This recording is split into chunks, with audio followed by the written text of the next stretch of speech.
Générer des revenus passifs aux éditions Erol, disponibles dans toutes les librairies, Fnac, Amazon, Cultura, Leclerc, etc., etc., etc. Je vous remercie infiniment pour votre soutien lors de cette première semaine de publication.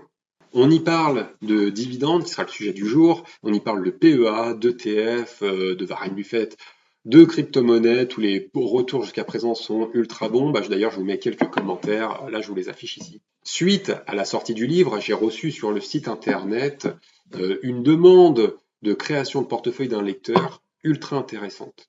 Alors, je vous affiche son ticket quelque part par là. Et en fait, ce lecteur demande un portefeuille qui est exposé à 100% en Europe. Le thème principal, c'est le dividende. Le thème secondaire, c'est le PEA.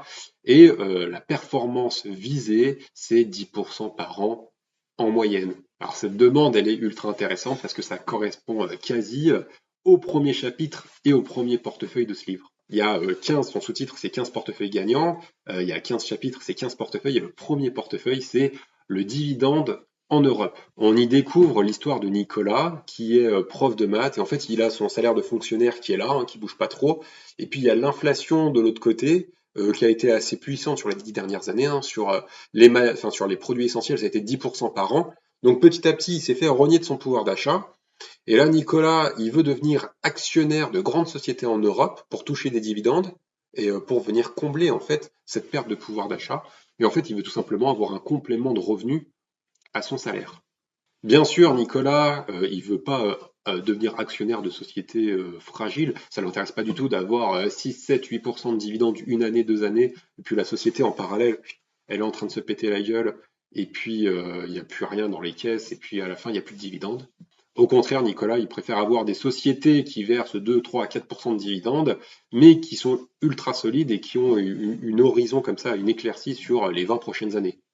Pour trouver ce type de société, il existe une liste que connaissent les investisseurs qui s'appelle les aristocrates du dividende en Europe. Plus précisément, pour rentrer dans ce club très fermé, il faut retenir 4 critères. Il faut avoir une capitalisation d'au moins 3 milliards de dollars. Il faut avoir un volume d'échange quotidien d'au moins 5 millions de dollars. Il faut être coté en Europe. Et surtout, il faut que sur les 10 dernières années, le dividende ait été maintenu ou ait été en constante augmentation. Derrière ces critères, il y a quand même des idées. La première idée, c'est d'avoir une base de capitalisation forte, c'est-à-dire d'avoir une assise financière ultra solide, d'avoir des échanges au quotidien, c'est-à-dire de pouvoir acheter, revendre l'action et devenir actionnaire ou sortir de l'actionnariat sans aucune difficulté, et surtout d'avoir un contrôle sur le dividende qui est ultra éprouvé. Il faut bien se rendre compte que une société qui a augmenté son dividende comme ça chaque année sur les 10 dernières années, c'est quand même une société qui a réussi à augmenter son dividende dans des périodes comme la crise Covid, enfin dans toutes les périodes un petit peu turbulentes.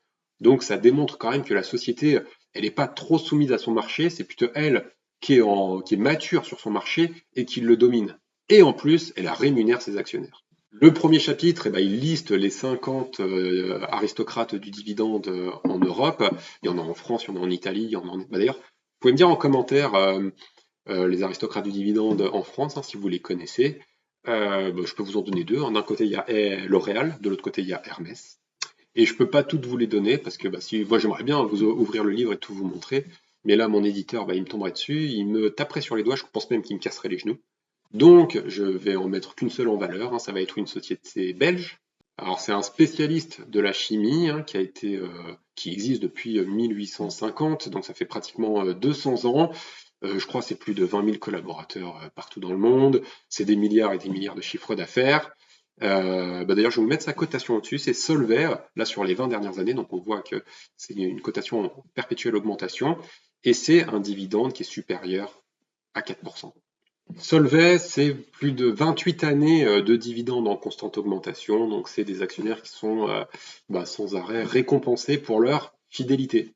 Ça me fait penser en France qu'il y a une autre société qui est plus ou moins équivalente, c'est les fameuses Air Liquide, qui est aussi une aristocrate du dividende, mais j'en dis pas plus parce que là mon éditeur va vraiment me tomber dessus. Ça me fait penser aussi que dans le chapitre 2, on parle des aristocrates dividendes cette fois-ci aux États-Unis, parce que le phénomène existe aussi aux États-Unis. Cette fois-ci, c'est des sociétés qui n'ont pas baissé leurs dividendes sur les 20 dernières années. Là, de mémoire, je peux vous dire, il y a McDonald's, Coca, PepsiCo. Ouais, j'en dis pas plus, parce que là, ça va trop loin. Là, ça va beaucoup trop loin.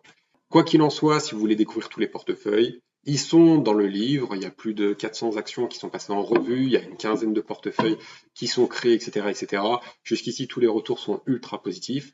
Je vous mets le lien Amazon en commentaire s'il vous intéresse, en description aussi. Voilà, n'hésitez pas.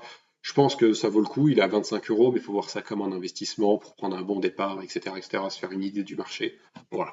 Et bien sur ce, ciao!